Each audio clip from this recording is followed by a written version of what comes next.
अच्छा भाभी, मैं जा रही हूँ ससुराल। 1 मिनट रुको दीदी, मैं भी आई।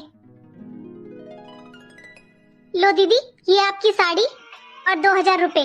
आप अपनी पसंद से एक सूट ले लेना। ठीक है भाभी, अब मैं चलती हूँ। अंजलि, क्या दिया तेरी भाभी ने तुझे विदा में? क्या देंगी मम्मी वो?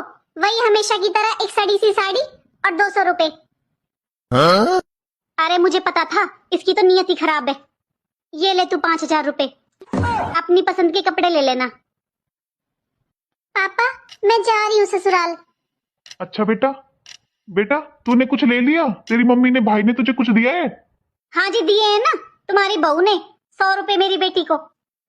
बस 100 रुपए? और मेरे पास कुछ होता है क्या जो मैं दे दूंगी अपनी बेटी को? जो पूछ रहे हो मम्मी ने कुछ दिया है क्या?